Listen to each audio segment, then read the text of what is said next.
അതേടി, ഇത്തവണ ലളിതഗാനത്തിന് ഒന്നും കിട്ടിയില്ല. പിന്നെ കഴിഞ്ഞ പ്രാവശ്യത്തെ പോലെ സോപ്പ് പെട്ടിയും പ്ലേറ്റും ഒന്നും അല്ലായിരുന്നു, ക്യാഷ് പ്രൈസ് ആയിരുന്നു. ആ അത് നന്നായി. ആ നീ 18 വരികയല്ലേ? ആ കൊച്ചേ, പിന്നെ ട്രെയിനിൽ അപ്പടി കള്ളന്മാരാ, സൂക്ഷിച്ചോണം.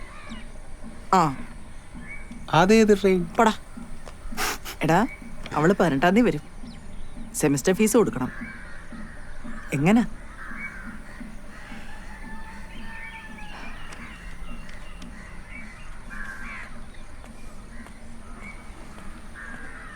ആകെയുള്ള സ്വർണം എന്ന് പറയുന്നതേ അവളുടെ കയ്യിൽ കിടക്കുന്ന ഒരു വളയാ. അത് എങ്ങനാടാ? അതൊന്നും വേണ്ട, നമുക്ക് അടയ്ക്കാന്നേ. നീ ഒന്ന് പിടിച്ചേ.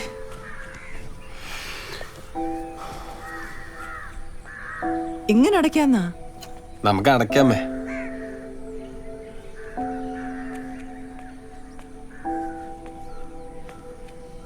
ഒരു കണക്കിന് ലോൺ എടുത്ത് പെര കൂട്ടി പിടിക്കേണ്ട ഒരു കാര്യമില്ലായിരുന്നു.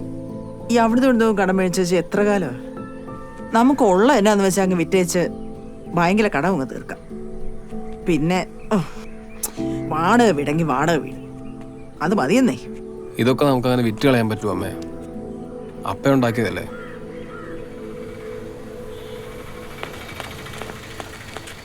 ഈ സെമസ്റ്റർ പരിപാടി ഇല്ലായിരുന്ന വർഷത്തിൽ ഒന്നടച്ചാൽ മതിയായിരുന്നു ഫീസ്. ഇതിപ്പോ കൊറേ നാളായിട്ട് നിന്നെ ഇങ്ങോട്ട് കാണുന്നില്ലല്ലോ എന്ന് വിചാരിച്ചിരിക്കുന്നു ഞാൻ. കേറി വാ. നിനക്കെന്നെ ഇത്ര ചമ്മലി? നിനക്കിതൊക്കെ ശീലമുള്ളല്ലേ? കിളിക്കണ്ട. ഇപ്പൊ നീ ആലോചിക്കുന്നുണ്ടാവും എനിക്കെന്നാ ഇത്ര സന്തോഷമൊന്നും. അതെ, ഇനി ഇങ്ങനൊന്നും വേണ്ടല്ലോ എന്ന് ഓർത്തുള്ള സന്തോഷവും.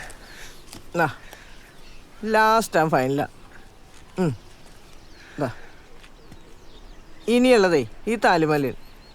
ഇത് ഞാൻ എൻ്റെ കെട്ടിയോൻ ചോദിച്ചാൽ പോലും കൊടുക്കില്ല. കൊണ്ടുപോയിക്കോ, പോയി വിറ്റോ, അതാ നല്ലത്. പണയം വെക്കണ്ട, വെച്ചാൽ ടെൻഷനാവും. ഇനി എന്നാണ് തിരിച്ചെടുക്കുന്നതെന്ന് ഓർത്തിട്ട്. എല്ലാം കൂടെ ഞാൻ ഒരു എടുത്ത് തരുമെന്നേ. ഓ തമാശ പറയാതെ. വേഗം കാര്യങ്ങളെടുത്ത് വല്ല കുടിക്കാനോ കഴിക്കാനോ വല്ലതും വേണോ? ഓ അതൊന്നും വേണ്ട, അതിനൊന്നും വേറെ സമയമില്ലമ്മേ. എന്നാ ഞങ്ങൾ മക്കള് ചെല്ലി. ശരി, നീയും ചെല്ലി. ഒത്ത കൂട്ടുകാരി. നീ ഒറ്റ ഒരുത്തം കാരണം സ്വന്തം അമ്മയുടെ ഒരു തരി സ്വർണം പോലും പണയം വെക്കാൻ പറ്റുന്ന ഒരു ഹതഭാഗ്യനാണ് ഞാൻ. എടാ, ഞാൻ പോയിട്ടൊരു സോറി പറഞ്ഞിട്ട് വരാം. പിന്നെ സോറി, അമ്മ ഇപ്പോൾ ബാത്റൂമിൽ പോയി കരയാൻ പോവായിരിക്കും. നീ വാ. ഇനിയിപ്പോൾ വല്ലതും തിരിച്ചെടുത്തില്ലെങ്കിൽ ഈ വീട്ടിൽ നിന്ന് പണയം വെക്കാൻ വേറെ സാധനമില്ല കേട്ടോ. ഒരു ദിവസം ഞാൻ എടുത്ത് തരൂടല്ല. തരും. വായനശാലയിൽ നിന്ന് ബുക്ക് എടുത്താൽ തിരിച്ചു തരാത്താണ് ഇനിയിപ്പോൾ സ്വർണം തിരിച്ചു തരാൻ പോകുന്നു. പോണേ.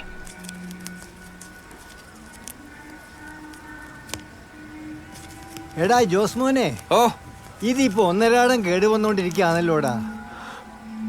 നമുക്കിതങ്ങ് മാറ്റി പുതിയൊരെണ്ണം വാങ്ങി ഫിറ്റ് ചെയ്താലോ? എന്റെ അച്ഛനിത് എങ്ങനെ പറയാൻ തോന്നി അച്ഛോ? പെട്ടെന്ന് അങ്ങനെ എടുത്ത് മാറ്റാൻ പറ്റുന്നൊരു മോട്ടറാണോ ഇത്? ഇത് ആരോടെ വാങ്ങി വെച്ചേന്ന് അറിയാവോ? ഇപ്പോഴത്തെ ചങ്ങനാശ്ശേരി അതിരൂപതാ മെത്രാൻ പാതാലിൽ പിതാവ് ഇവിടെ വികാരിയച്ഛനായിരുന്നപ്പോ വാങ്ങി വെഞ്ചിരിച്ച് വെച്ച മോട്ടറായത്. അതിനുശേഷം എത്ര അച്ഛന്മാർക്ക് കുടിക്കാനും കുളിക്കാനും നനയ്ക്കാനും ഇവരെടുത്ത പണി എത്രയാണെന്ന് അറിയാവോ? അതൊന്നും അങ്ങനെ എളുപ്പം മറക്കരുത് വെച്ചോ. പിന്നെ പരിശുദ്ധാത്മാവിന്റെ അരൂപിയുള്ള മോട്ടറാണ് അച്ചോ ഇത്. ഒന്നുമില്ലേലും എനിക്ക് തന്നെ അരി മേടിക്കാൻ എത്ര കാശ് തന്നെന്നറിയാവോ ഈ മോട്ടർ? ഇപ്പൊ തന്നെ ഇത് ശരിയാക്കി കഴിയുമ്പോ അച്ഛൻ എനിക്ക് തരില്ല രൂപ 500. 500? അത് വേണോ അച്ചോ? അത്രയ്ക്ക് അത്യാവശ്യമായോണ്ടാ. അടുത്ത പ്രാവശ്യം തരണ്ട.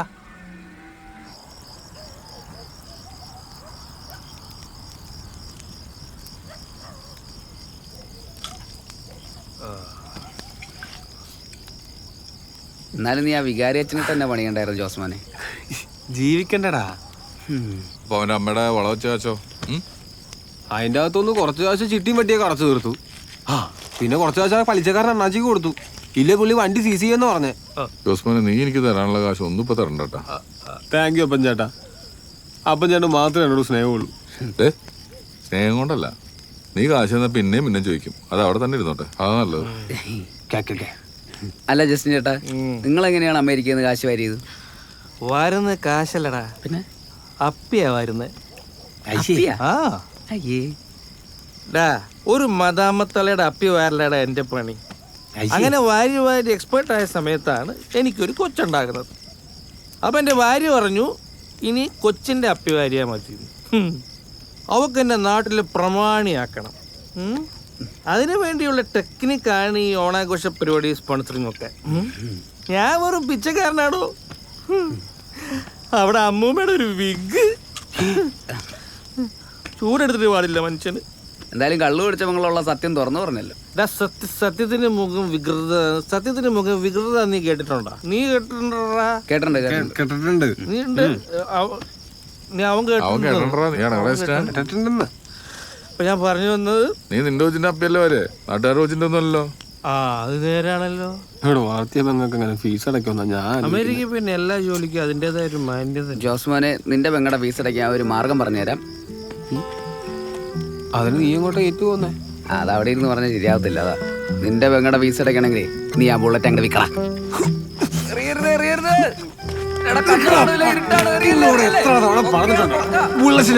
കഴിഞ്ഞ ദിവസം നോബിച്ചേട്ടൻ പറഞ്ഞാടാ വിറ്റ 1.5 ലക്ഷം രൂപ കിട്ടും.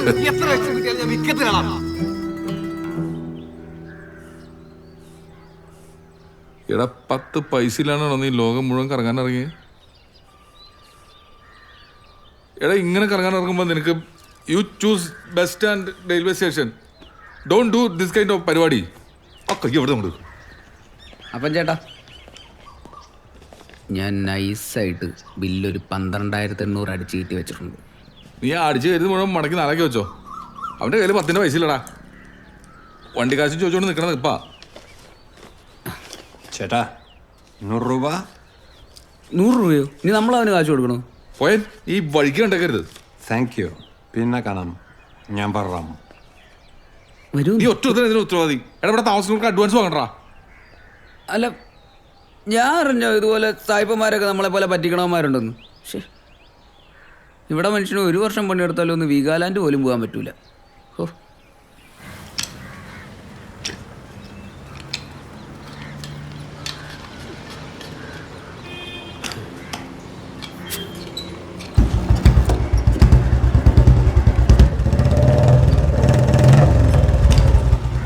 കണ്ടോ, നമ്മളെ കൈ തൊട്ടാ വണ്ടി അപ്പ സ്റ്റാർട്ടാ.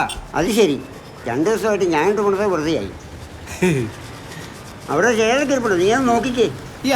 ചേതക്ക് ഈ കുഴിയിലോട്ട് കാലിട്ടിരിക്കുന്ന സാധനം ഞാൻ തുടത്തില്ല. ബുള്ളറ്റ് വല്ലതും പറ.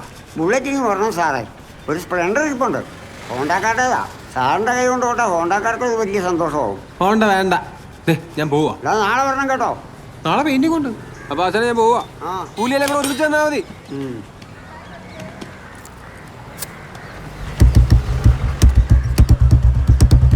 അവിടെ നിൽക്ക. എന്നാ അച്ഛനെ ട്യൂണിങ് ഓക്കെ അല്ലേ അച്ഛനെ? ഒരു എലിമീശ വണ്ണത്തിന്. ഓക്കെ ശരി എന്നാ. ആ, ഓക്കോ.